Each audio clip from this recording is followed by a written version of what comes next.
Hi everyone, this is Mr. Chang. I'm going to show you how I'm going to talk about hi everyone, this is Mr. Chang. I'm going to give a summary for functions transformations and also we'll go over the quiz. Now, when you work with function transformation, they give you a standard form to work with. They will write y equal to f of x, all right? And I'm going to insert some parameter around it. Now, when I look at how I write it, it looks interesting. There's so many space in between.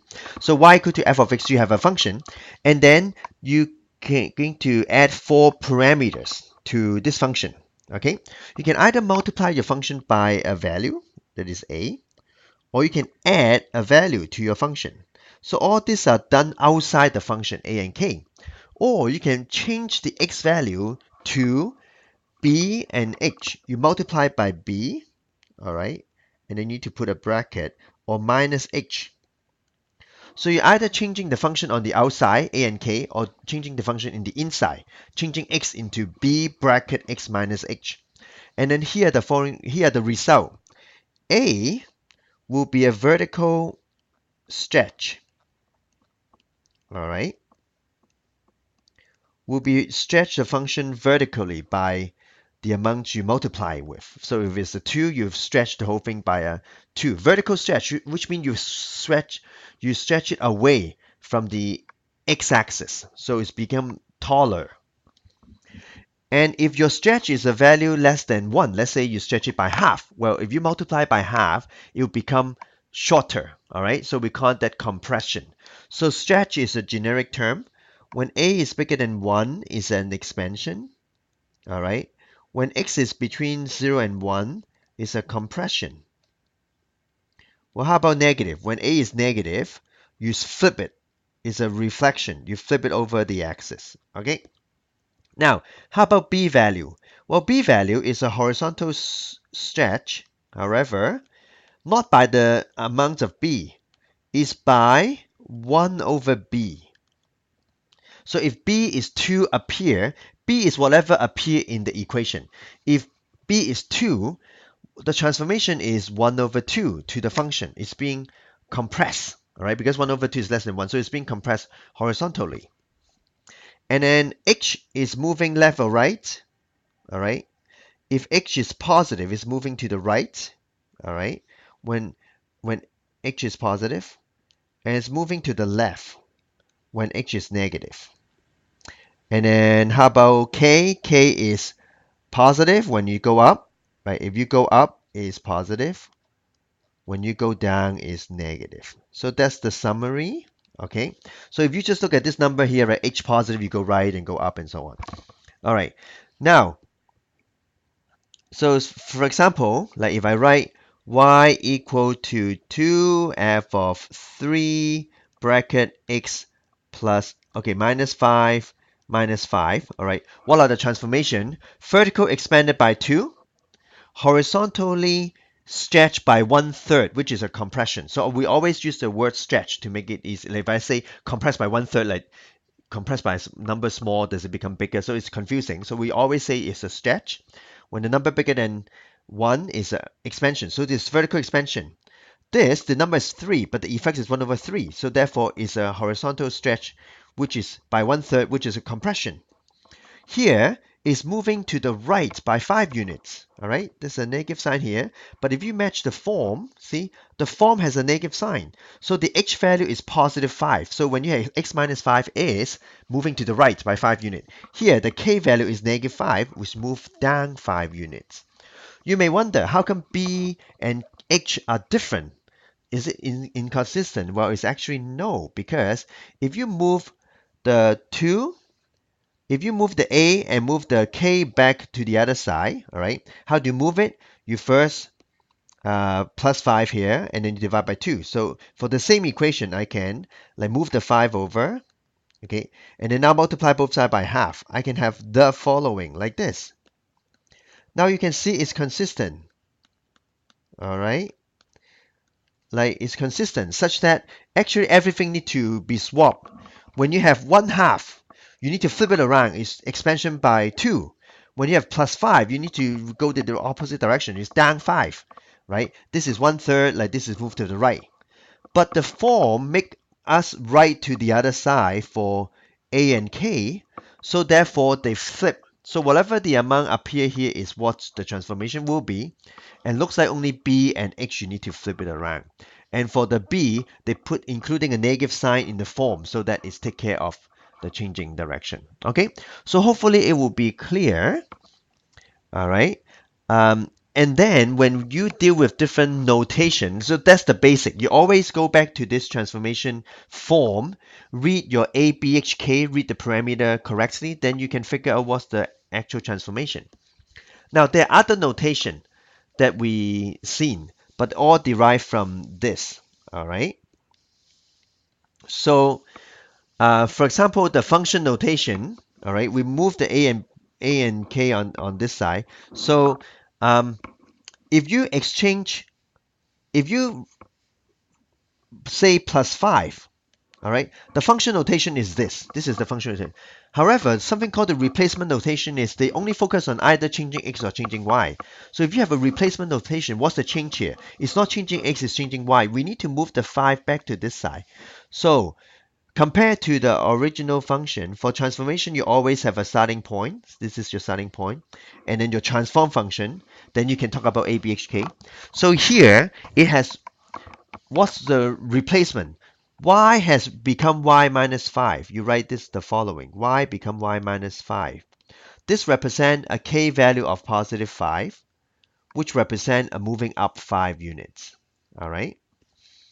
If I have the x here, right? If I write x minus, let's say x minus 5, right? X minus 5. Compared to the original function, what's the change? Well, x replaced by x minus 5. And what's the h value? H is positive 5. So therefore, it's moving to the right 5 unit. So by looking at here, you can see everything is consistent. The replacement notation, they have a negative sign here, and the h and k will be in opposite sign, and then the direction movement is according to what h and k is. All right. It's only in the function notation they move the k to the other side. That's why it looks different. But ultimately, they are consistent, right? Ultimately, they're consistent when if you have a and k on the same side of the y, then it's consistent with b and h, which you need to flip the things around. Okay, so let's go to the quiz. I'll go over the answer so you understand what's going on. Okay, here, let's work with the function notation. When k is 5, okay, you have, well, k is 5. K is on the outside, so I plus 5. All right. Here, y become negative y. So if you have negative y on one side, y become negative y, but you move the negative to the other side, I will move, like the negative could be on this side, but I move to the other side, so it's like this. All right. Finally, if the result is x become double, which means your b must be half. Okay, like this. This is the function notation. We read this way. All right. So if it's expanded by 2, what value will make it expanded by 2? The value of b must be half, so that the effect is 1 over half, which give you 2. 1 over 1 over 2, which is 2. So from here, we can tell what is the parameter. It's consistent. Up is positive, right is positive. Vertical reflection is A, right? Remember A is vertical. Reflection mean is -1, so flip it around. Horizontal is B, all right? What B value give you expanded by 2? The answer is half. And now you put in here, see? A, B, H, K. See, it's like matching the function notation. For H, in the form is X minus H, so therefore it's minus here. The replacement notation, compared to f of x, x become x minus 4. Right, do you see here? Right, x become x. Here, you move the 5 to the other side, so y become y minus 5. And then here, x become half x. And you can see it's consistent within the replacement notation. And finally, the mapping notation. You map the result when you have a point. What is the result of it? Now, map replacement notation is what happened before the change, like y become y5. And then of that, what is the result? The mapping notation is what happened after the point has been matched. So, while the result is moving 5 unit up, so y become y plus 5. X is not changed. When it's a vertical change, only y change, x do not change. The next one is only a horizontal change, so y remain y, it didn't change. But x become x plus 4. Right? Like if you look at the replacement notation, mapping notation, you can see they're opposite. So it's consistent. And then finally, like x become, okay, it's a horizontal change, y become negative y. And finally, x become 2x here. Okay, so this will be the correct answer. Okay, so let's try the following. First, I need to move the 7 to the other side. You need to match the form. Now here, what's the h value? H is negative 4. Remember in the form there's a negative sign. When there's no negative here, you make it to the negative 4. So h is negative 4. 4 to the left when h is negative. Negative 7 means for 7 unit down. Here, this is A and B. Okay, so it's a vertical reflection. If it's vertical reflection, it's over the x-axis. It's vertical reflection. X-axis is here. Vertical reflection is like that. Okay, A value is 2, so stretched by 2, that is the expansion. B value is 3, so the effect is stretched by 1/3.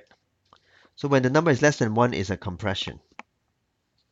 Okay, here, this is B, this is H, all right? H is free. The form has a negative sign, so it's positive free. So free unit to the right. Okay, when B is negative 1, which means horizontal reflection, so reflected over the line. All right, now it's reflected over the y-axis, but what is the equation of the line for the y-axis? The line y-axis is x equal to 0 will give you a vertical line y-axis. Okay, you either say reflected over the y-axis or you say reflected over the line x equal to 0. It's the same thing.